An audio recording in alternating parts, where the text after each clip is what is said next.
No, not January 6th was a bad day. Can I finish? Murders are also bad. Can I finish? I want murder solved. Can I just let her finish? Scott's gonna. Well, if she wants to come out here and take pot shots at me, I'm not going to allow it. It's a stupid argument. I'm not going to allow it. Scott, just let her finish. I don't even know that we've even heard the argument No, yet. we heard it. We heard it every day. You were doing so go ahead. CNN's resident MAGA troll Scott Jennings got into a heated back and forth with Democratic strategist Julie Rodzinski on Abby Phillip's CNN show. We're about to watch clips from this fiery debate with Abby Phillip, Scott Jennings, and the panel. I'll give you my take as well. So let's jump into it together. And before we get started, make sure you like, comment, and subscribe to support the channel.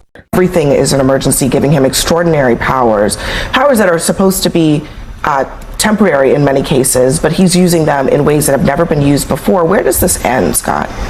Well, I guess in the case of safety for Washington, D.C., it'll end when it's safe again. I mean, and Congress may need to get involved here. What do you define as safe again? Well, what do you define as an acceptable rate of violence in the city? I mean, I think the expectation of the citizens is they don't want to die or get carjacked. I think becomes a very important question.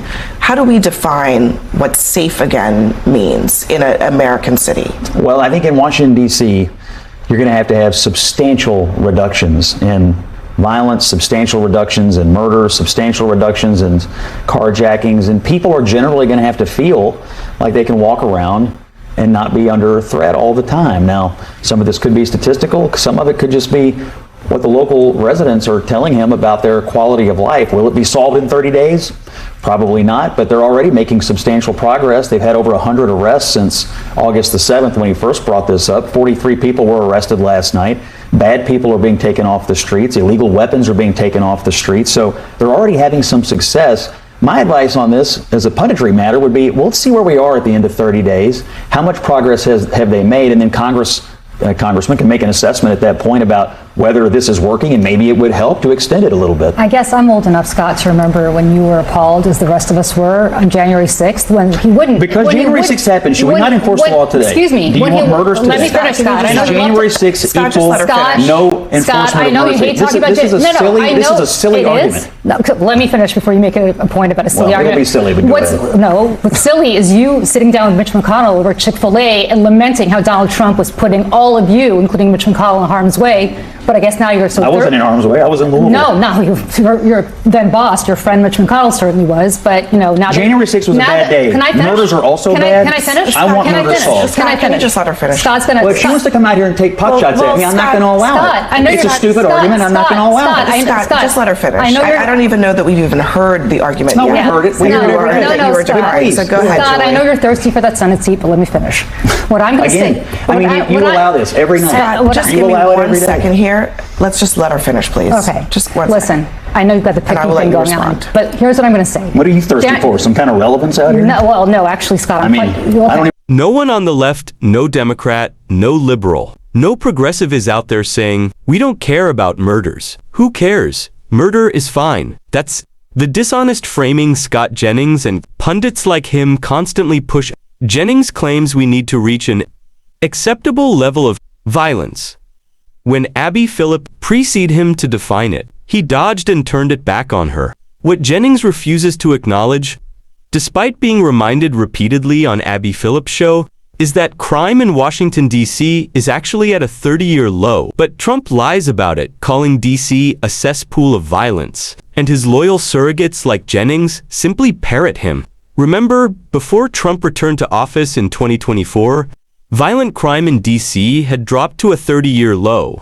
Whatever policies were working then, MAGA ignores the facts.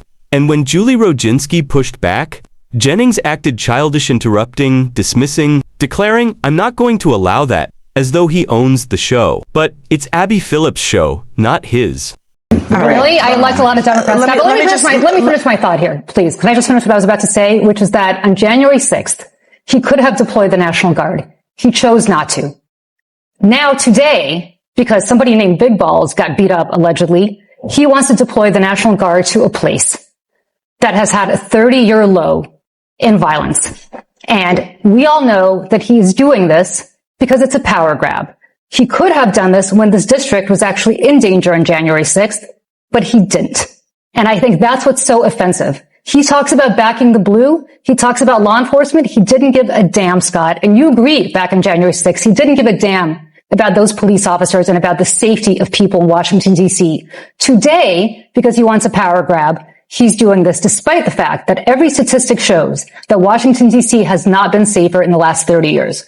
That's the How is that going to fly? I mean, I don't know if this will ever go to a court. Maybe it will if he tries to get some kind of long-term extension. But how do you go from, 2023, which was not even a high, honestly, historically not a high for DC, but a high in recent history, to now a 30-year low, to a few months ago, Donald Trump was saying crime in DC is so much better because of my people. He was saying that.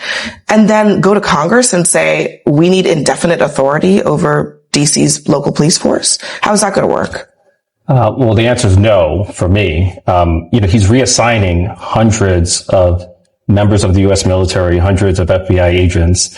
And I'm curious to know what federal law enforcement responsibilities are those agents neglecting in order to perform local police functions in D.C. And I just want to echo my agreement.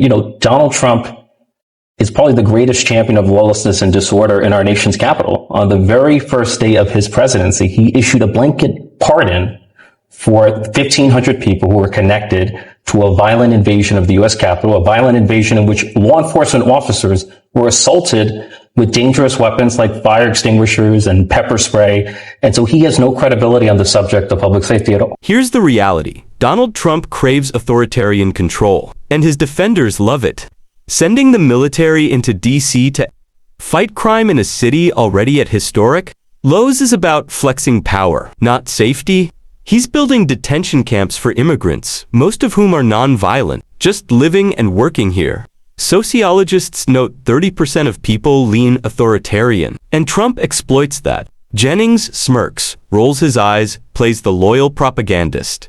Abby Phillip handles him well, but sometimes she should cut his mic, put him in timeout like a toddler. What do you think? Are you with Abby Phillip and Julie Rodzinski, or with Scott Jennings? Tell me in the comments, and don't forget to like, comment, and subscribe.